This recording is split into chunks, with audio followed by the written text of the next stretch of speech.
So the property was given by the Johnston family, and the Johnston owned Lithgow, the estate across the road.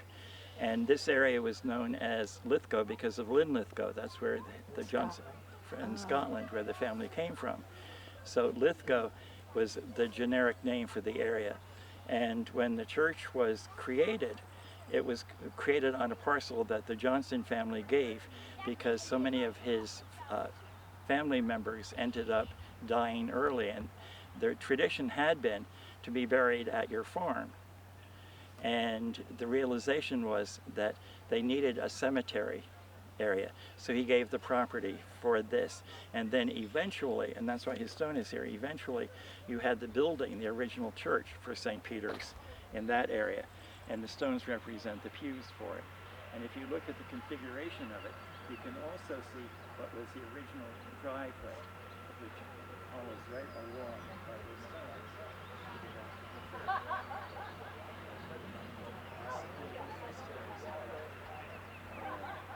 The children and coming and the events that happened here, because this was a destination, and it was literally the focal point for the community. And Sundays ended up being a time when everyone could get together and celebrate, and that's what St. Peter's was all about.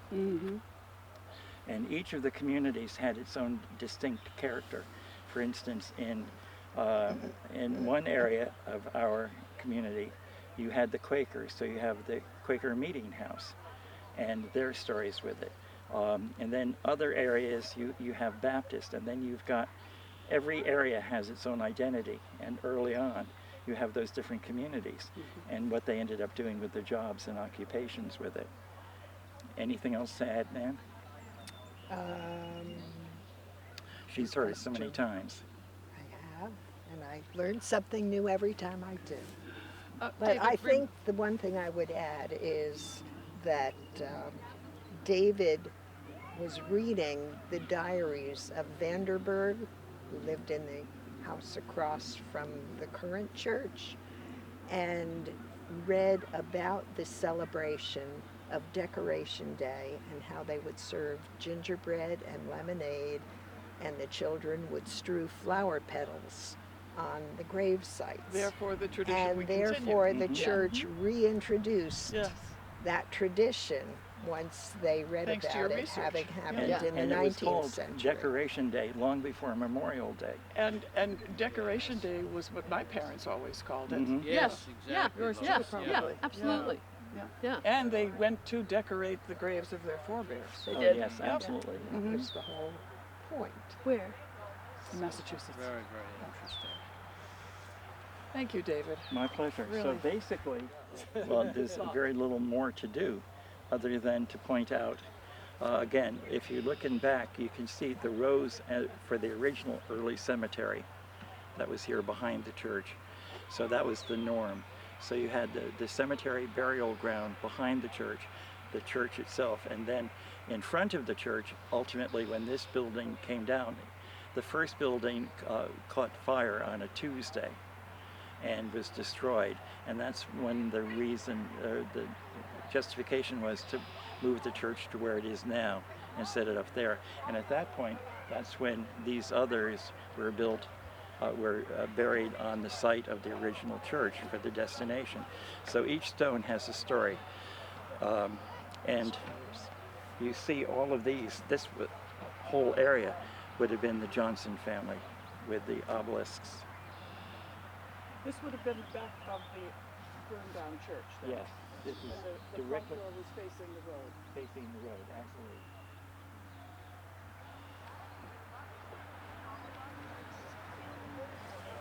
And there were wonderful stories and recollections of the children congregating under the trees over there and sitting and having basically the equivalent of Bible school. So all the stories, the kids would be there out of the way under the trees and singing hymns and songs and stories for it. So, and what would happen is the horses in the fields would come up and listen to the children singing.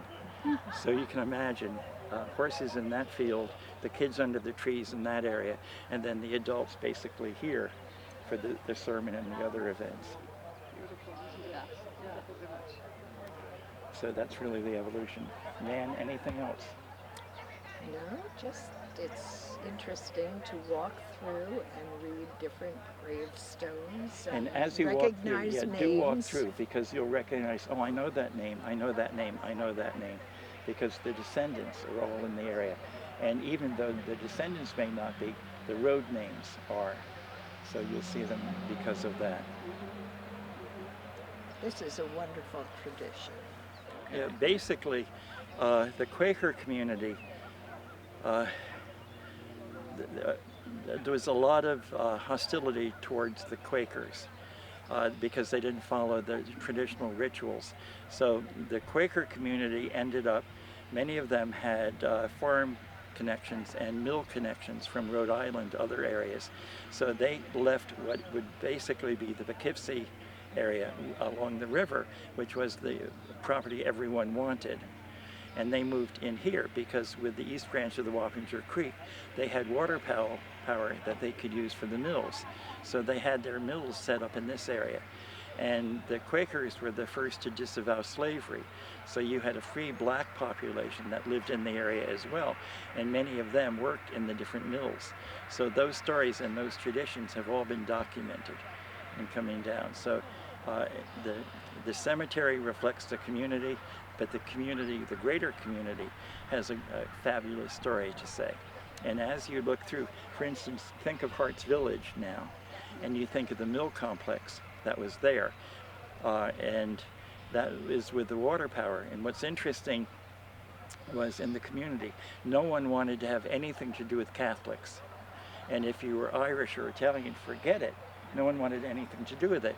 But it ended up that the only area that they could live, where they happened to be house servants and grounds people and so on, was what we think of as Alden Place today, because it was, Alden Place was a road to the back of the estates, so they were allowed to live there.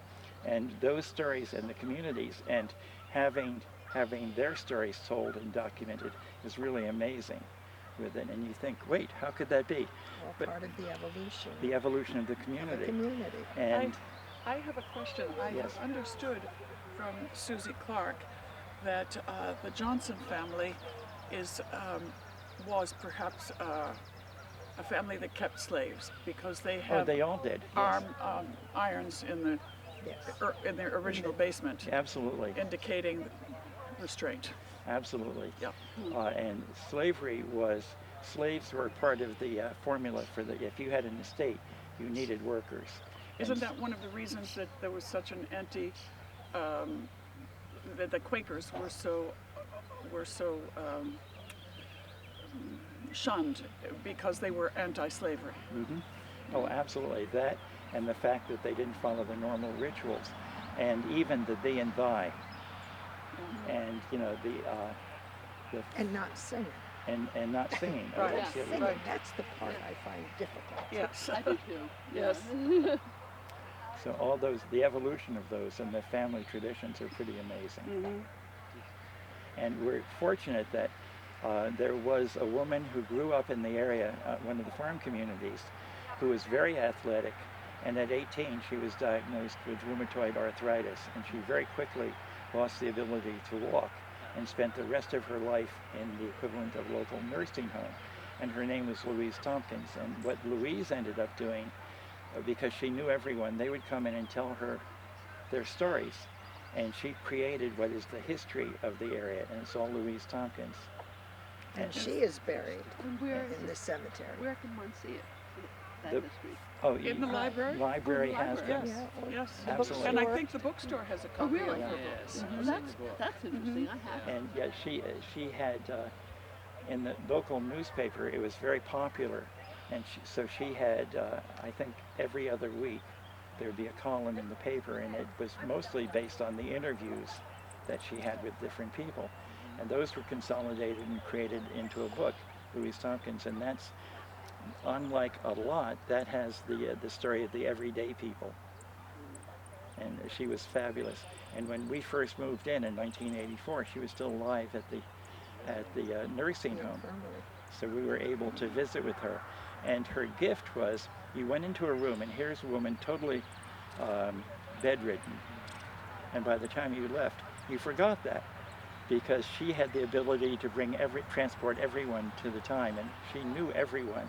She was such a gracious person, really fabulous. I haven't seen Barbara Curse's film about the Oh, Italian you village. must. I'm looking You forward to looking must. at How it. do we, It's- how do it's we on find YouTube. It? Oh, it is Yeah, on It is on YouTube. YouTube. Oh, okay. Yep. Okay. Is it still for sale? I'm not sure. I There's don't know still if the copies for bookstore sale. has What's discs. What's it called? Il Il Villaggio di Yes. Membro. Oh, okay. Yes, it's just wonderful. It sounds fascinating. Yeah. I knew the Rotunno girls because I first rented 30 Bangor Road from Catherine. And I remember the most extraordinary interview. I couldn't find her anywhere, but through Lillian Pine, I found the house and I rented it. And this was back in, I don't know, what, 2001. And 2002. I was unpacking boxes. It was 7 in the morning. I was wearing my BVDs. Nothing else. It was as hot as Tophet out. It was midsummer. And all of a sudden, and I had it locked, the back door blew open. And in comes Catherine with a big stride and says, "Hello, I thought you were dead."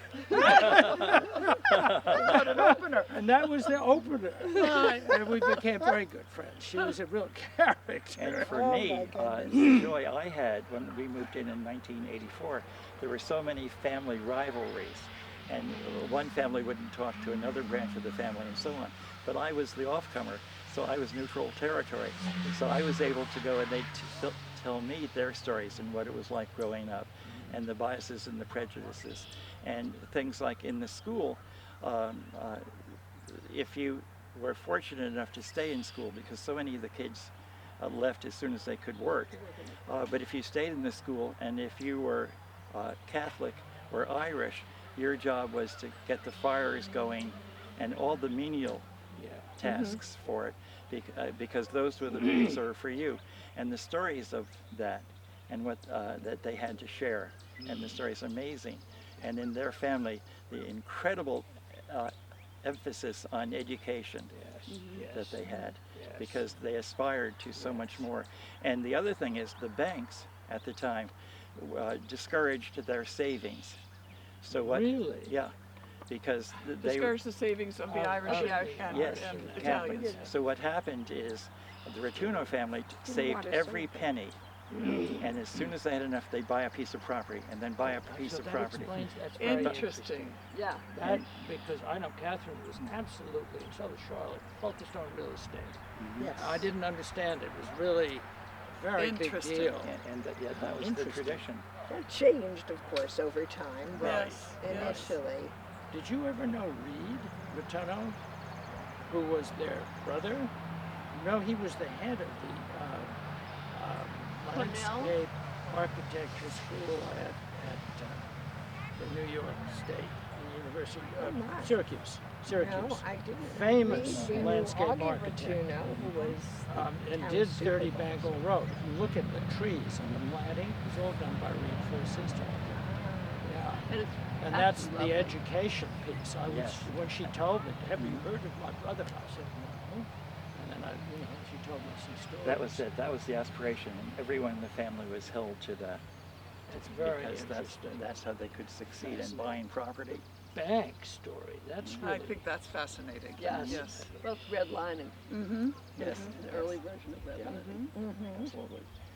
But it changed. Was it World War II with the Victory Gardens? Oh. When the Rotunnos Oh, basically and garden. others established Victory Gardens on properties around the village. And at the end of the war, because of the collaborative effort, the bank allowed the people with the Victory Gardens to buy the property on which they had gardened. So they And started that's interacting with the when bank. Some of those, and then The of course transactions you were saw, you knew which ones were Italian because they were stone.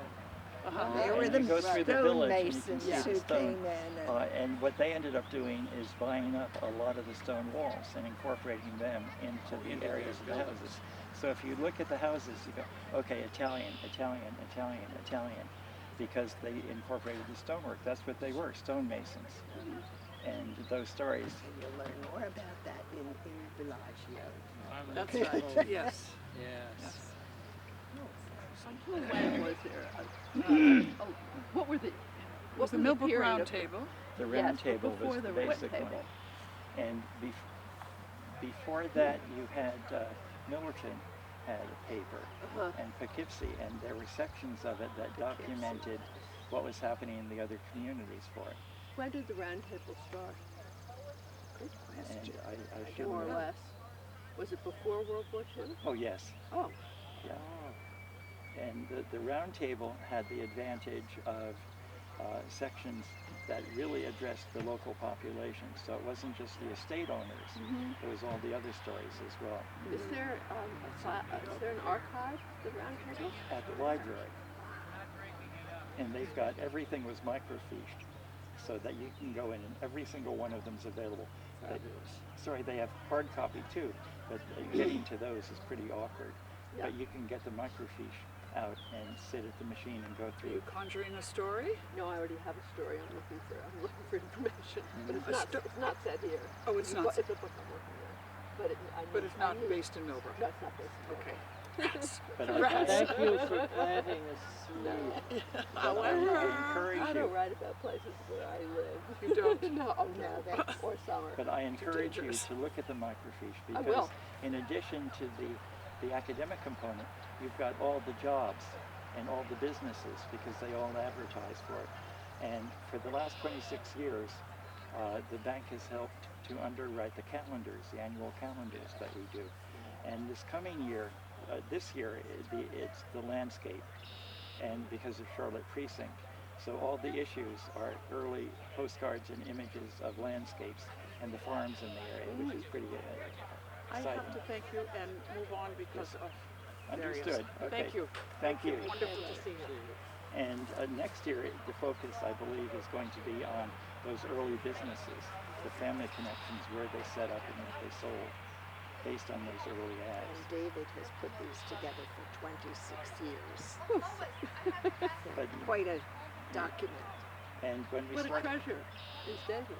yeah, well, the fact that the bank was willing to use it for their calendar, they underwrote the expensive part of it, and then the local publishing companies, Yeah. like Central Press, ended up printing them. So it was a collaborative effort. Very good. And the Whalens have been wonderful with it. And the Whalens' support for the project was coming as Irish Catholics coming to the area. And the same issues that we talked about earlier faced them. And so for them to be able to invest in property after property after property, and the rest is history. Oh, so interesting. That's fascinating detail. Thank you. Every you. little village has its stories. Yes, yes, but this is a very rich story. It's an amazing sort of patchwork of the American experience. All And the you different think, groups. when we moved in, Pleasant Valley still had a number of farms, large farm tracts. And when the owners got to the point that they could no longer farm, it ended up no one in the family wanted them, but they wanted the money from the property, so they subdivided. And within a few short years in Pleasant Valley, you've got housing development after housing development after housing development. Yes, Now including this- the one that's just being completed now. Yes, and so that potentially could happen here, but the local estate owners said no, and they bought up the properties. So we're blessed not only with their insight, but they're willing to support the community as it was. So Yeah. a lot of the farms ended up being purchased, but then were farmed Yeah. by the former owners with it. Yeah, Lots Wow. of stories. yeah. Yeah. I'm aware of that. That's well, thank you. Thank you. You said this was going to be brief. The teacher in on. the There's loves no a end. captive audience. There's you know. no end to the good Questions and stories. comments Yeah. have a way of extending the dialogue.